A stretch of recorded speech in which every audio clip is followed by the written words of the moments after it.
এই যে আপনারা আমাকে ইনবক্স ভরে ফেলতেছেন যে ভাইয়া ঈদের আগে আম দেন, ঈদের আগে আম দেন। ঈদের আগে অনেকে আম দিচ্ছে, আপনি কেন দিতে পারছেন না? এই যে দেখেন, টেস্টিং করার জন্য আমরা কিছু আম পেড়ে রেখেছিলাম গাছ থেকে। দেখেন আমগুলোর অবস্থা দেখেন, দেখো দেখো দেখো দেখেন, দেখছেন একসাথে কিন্তু রেখেছি, কিন্তু আমগুলো পাকে নাই, পচে গিয়েছে। এবং কিছু আম দেখেন, এই যে এই যে দেখেন, এই যে দেখেন কি অবস্থা। ঠিক আছে, কিছু আম আছে যেগুলো হয়তো কিছুটা হবে, দেখছেন, তারপরও ভিতরে পাকার পরও কি অবস্থা দেখেন, একদম প্রমাণ দেখেন, দেখেন। এই যে এই আমটা আপনার কি মনে হয়েছে যে পরিপক্ক ছিল? উত্তর হচ্ছে একদমই না। এই আমটা যখন খাবেন টক ছাড়ার কিছুই লাগবে না। আমি যদি খেয়ে দেখাই আপনাদেরকে, দেখছেন মুখটা কিন্তু পচে গিয়েছে। সো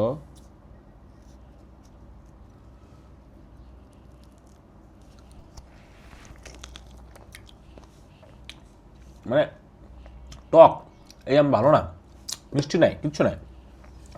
সো ঈদের আগে যদি আম দিতাম, এরকম আম আপনারা পাইতেন। এখন বলেন, এই আম আপনারা কি নেবেন? এই আম নিলাম ব্যবসা করতে পারবো, কিছু হয়তো টাকা পাবো, 50-1 লক্ষ টাকার অর্ডার পাইতাম ঈদের আগে। বাট আমরা ব্র্যান্ড হতে এসেছি, আমরা কিছু টাকা ইনকাম করার জন্য আসি নাই, বা কিছু পণ্য বিক্রি করার জন্য আসি নাই, আমরা এসেছি ব্র্যান্ড হইতে। সো দ্যাটস ওয়াই আপনাদের বলবো, ধৈর্য ধরুন, ঈদের পরেই আম নেন, সবচেয়ে বেস্ট আমটা পাবেন। ভালো থাকবেন, আল্লাহ হাফেজ।